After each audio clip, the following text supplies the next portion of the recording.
आज हम जो कहानी सुनाने जा रहे हैं वो झारखंड के रांची शहर थाना बांद्रा के एक एरिया जनक नगर के ओझा मार्केट की है। इस कहानी के जो पात्र हैं, जो कहानी के रहने वाले लोग हैं, वो एक्चुअली तो बिहार से हैं। संजीव कुमार जो कि बिहार प्रदेश के सारण ज़िले में एक थाना है दावत, उसके अंतर्गत एक गांव आता है इदवा कवात, वहाँ का रहने वाला था। वो बच्चों की अच्छी परवरिश के लिए वहाँ से झारखंड में आके शिफ्ट होता है, वो रांची शहर में आके शिफ्ट हो जाता है। लेकिन जो संजीव कुमार हैं वो वहाँ पर भी फैमिली को शिफ्ट करके अवैध धावी में कमाने के लिए चले जाते हैं। घर में केवल 3 लोग रहते हैं। एक चंद्रा देवी जिनकी उम्र 40 वर्ष है, बेटी श्वेता जिसकी उम्र लगभग 17 वर्ष है और वो 12वीं क्लास में पढ़ती है, बेटा प्रवीण उसकी उम्र लगभग 14 वर्ष है और वो 9th क्लास में पढ़ता है। होता यूँ कि एक दिन लोगों ने ओझा मार्केट के जैसे सुबह सुबह टहलने के लिए निकलते हैं, सुबह सुबह देखा कि एक दरवाजे से खून की कुछ बूंदें बाहर बह रही हैं, यानी खून बह रहा है। किसी की उस पर नज़र पड़ी तो उन्होंने दरवाज़ा खोलने की कोशिश की, लेकिन दरवाज़ा अंदर से बिल्कुल बंद था। उन्होंने दरवाज़ा पीटा, किसी ने कोई रिस्पॉन्स नहीं दिया। उन्होंने पास ही में लोगों से कहा कि यार मुझे कुछ गड़बड़ लगती है, यहाँ कुछ हुआ है। लोग इकट्ठे हुए, उन्होंने कोशिश की, दरवाज़ा अंदर से बंद था, कोई रिस्पॉन्स नहीं मिला। उसके बाद लोगों ने थाने को कॉल की, पुलिस आई। पुलिस ने लंबे जद्दोजहद के बाद दरवाज़ा खोला। जैसे दरवाज़ा खोला तो देखते ही पुलिस कि उसमें 40 साल की एक औरत घायल अवस्था में पड़ी हुई है और वो बिल्कुल मृत्यु की शैया पर लेटी हुई है, जैसे मरने वाली हो। लेकिन उसकी जीने की इच्छा थी उसमें, तो आंखें खोल के देखने की कोशिश कर रही है। तो पुलिस ने एम्बुलेंस बुला के उसे पासी के राजेंद्र आयुर्वेदिक चिकित्सालय में भर्ती करा दिया। उसके बाद आगे बढ़ती है तो सीढ़ियों के पास एक लड़के की लाश मिलती है, 14 साल के लड़के की, और पास ही में एक लड़की की लाश मिलती है। यानी कि 2 मर्डर हुए थे उस घर में और एक घायल अवस्था में थी, वो भी मौत के करीब थी। शायद ही वो बच पाए, उसका बचना भी नामुमकिन सा ही है। तो स्थानीय लोगों की जिज्ञासा हुई कि वो जानने की कोशिश की आखिर ऐसा क्या हुआ कि उन लोगों का मर्डर करना पड़ा, अगर उन लोगों का मर्डर किस वजह से हुआ।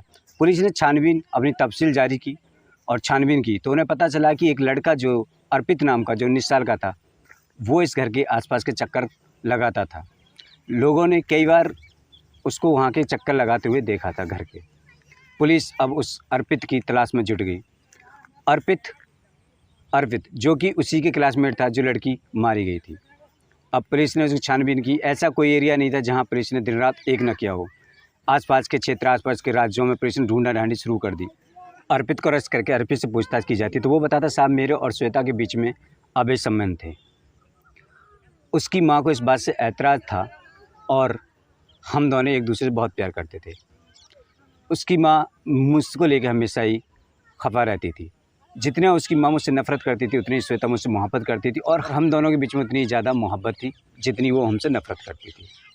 वो मुझे घर में भी घुसने नहीं देती थी, लेकिन मैं किसी सीढ़ी के थ्रू या कैसी खिड़की खोद के मैं उसके घर में अक्सर घुस जाया करता था और मैं उससे मिलता था। जितनी देर मेरा दिल करता था मैं उतनी देर तक उससे बातें करता था उसके घर पर रहकर। उसने कहा कि मैं और श्वेता आपस में संबंध बना रहे थे तो वो उसकी माँ पानी पीने के लिए जागी तो उसने हमें उस अवस्था में देख लिया जो एक माँ को कभी नहीं देखना चाहिए था। उसके बाद जो हुआ, उसने अपनी बेटी को डांटा, मुझे डांटना शुरू किया, मुझे और श्वेता को मारने लगी और उसने बाहर से शोर मचाने की कोशिश करी। तो मेरे हाथ में जो चाकू आया था मैंने उस चाकू से लगातार बार करता चला गया। लेकिन ये देख के उनकी चीख सुन के उसका बेटा आया, बेटा बचाने के लिए माँ की तरफ दौड़ा तो उसके चाकू छोड़ के हथौड़ा, पास में एक हथौड़ा रखा हुआ था, उसने हथौड़ा उठाया और बच्चे के सर पे दे मारा। हथौड़े के बाद को 14 साल का बच्चा जो सहन नहीं कर पाया और वहीं मौके पे ही दम तोड़ दिया। इस दृश्य को देख के श्वेता को भी अपनी फैमिली के साथ सपोर्ट करना पड़ा और वो उस पर हावी हुई अर्पित पे, तो अर्पित ने उसको भी हथौड़ा से और चाकू और हथौड़ा से उसको भी मार दिया। मारने के बाद वो वहाँ से चला गया। एक बाप जो अपने बच्चों के भविष्य के लिए घर से बाहर पड़ा हुआ है, देश से भी बाहर पड़ा हुआ है, घर तो छोड़िए देश से भी बाहर पड़ा हुआ है, वो लड़कियाँ जहाँ माँ बाप मना करते हैं कि यहाँ पर मत करो तुम ऐसा काम, वो सही नहीं है, लेकिन नहीं, उन लड़कियों को वहीं जाके अपनी ऐशतशी मनानी होती है। अगर श्वेता अपनी माँ की बात मान गई होती तो आज ये नौबत नहीं आई होती, उसका भाई खुद और उसकी माँ आज मौत के मुंह में नहीं होते।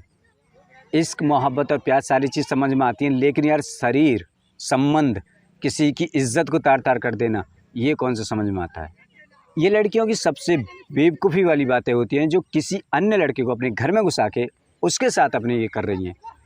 अगर ऐसा ही है तो भाई घर वालों से कहिए हमारी शादी कर दें, हमसे नहीं रुका जा रहा, कम से कम उसका भाई उसके माँ के साथ तो ऐसे हादसे तो नहीं होंगे।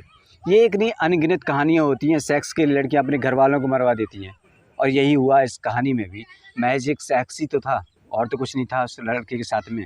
सेक्स करने के चक्कर में उस लड़की ने अपने भाई तक को मर्डर करवा दिया, खुद मर गई और माँ उसकी, जाहिर सी बात है माँ भी ज़िंदा नहीं बचेगी। इस कहानी का सुनाने का मकसद हमारा किसी की भावना को ठेस पहुंचाना नहीं है, बट हमारे इतना कहना है, और ख़ासकर उन लड़कियों से जो लड़कों को घर में घुसाने का रास्ता दिखाती हैं। ठीक है, अगर आपको मोहब्बत है माँ बाप से कहिए, समझ में आता तो ठीक है, नहीं तो छोड़िए, दूसरे के साथ मोहब्बत होगी जिससे शादी होगी। अपनी हवस के लिए ऐसा जुर्म मत करिए कि अपने भाई बहन माँ बाप यहाँ तक सबको कुर्बान करना पड़ जाए। उन माँ बाप से पूछिए जो आपको पाल के लाते हैं, कितनी मुसीबतें झेल के आपको पाल के लाते हैं, और आप कितनी आसानी से कह देते हैं आपने करा क्या हमारे लिए। आप एक लड़के के लिए या एक लड़की के लिए आप उनकी इज़्ज़त को तार तार कर देते हो। यार आप हमें कमेंट करके बताइए जो श्वेता ने किया था क्या वो सही था, या श्वेता के आशिक ने किया वो कितना सही है। सो मिलते हैं किसी अगली क्राइम सीन के साथ में, क्राइम स्टोरी के साथ में, तो मिलते हैं, तब तक के लिए बाय बाय।